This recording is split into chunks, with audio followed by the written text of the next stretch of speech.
Hi, we're in the Action.hub.tv studio at the Old Mutual Two Oceans Marathon, and we're chatting to Patrick Baransky from Nedbank.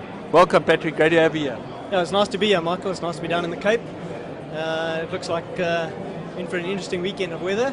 Hopefully it doesn't play too much havoc with the poor guys that are trying to present the events and all those people behind the scenes. I think from a running perspective, the temperature looks good. All looks like it's on track, and it's just the Cape Doctor that might have an influence on the race. Absolutely. Now, Nedbank has a proud tradition of or association with road running. What is your involvement in the Two Oceans? And I know you've got similar involvement in the Comrades. What is Nedbank's sort of stamp that they put on the race? So Two Oceans is an involvement that goes back probably about 5-6 years. It's a relationship with our parent company, Old Mutual, obviously title sponsors of the race, and Nedbank's just happy to be very much involved for the benefit of runners. So we had a look at it and thought, how can we add value firstly to the runners, which we did with the Green Mile, and then ultimately we boosted that to include a spectator spot for the spectators, a place for those people that aren't too familiar with Cape Town to come out and have a look and find their runners at a key moment in the race. And thanks to our partnership with Stillwater Sports, for this year, for the very first time, we're going to be putting on 2 Green Miles, one on each of the roadblocks, if I can term it that, on the race, one on the Ultra at the top of Constantia Neck, and of course on the 21 for the very first time they'll also get to feel the vibe and see the excitement at the top of Southern Cross Drive. Yeah, it's an absolutely exciting, invigorating point to get to in the race. What is the sort of thought behind it? Is it just to encourage the runners? They haven't got far to go. Just to say well done, getting to the top of the top of Constantia Neck, and then not far to go to the end.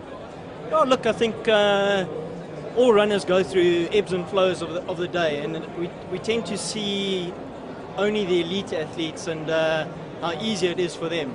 But for the majority of the field, whether they're covering 21 kilometers or they're covering 56 kilometers, it's a big ask.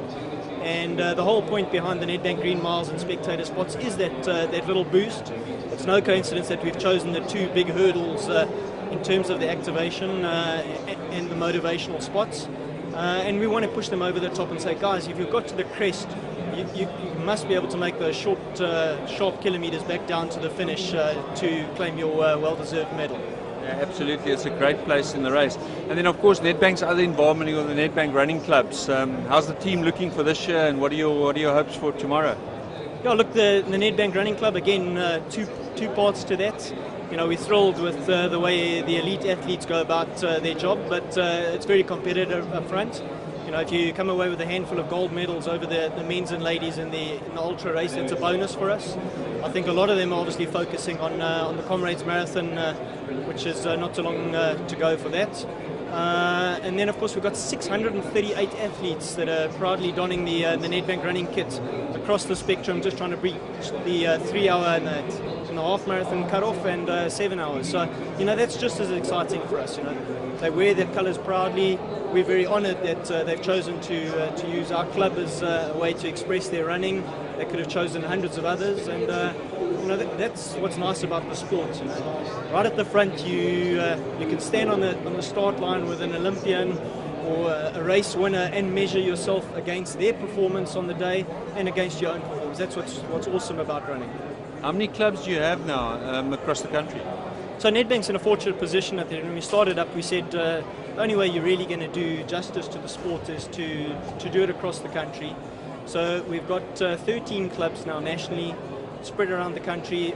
Of that, 11 are main clubs, and 2 of them we term development clubs, which have less infrastructure. But every single one of those clubs has a clubhouse, has a meeting point, has time trials, organisation, that kind of thing.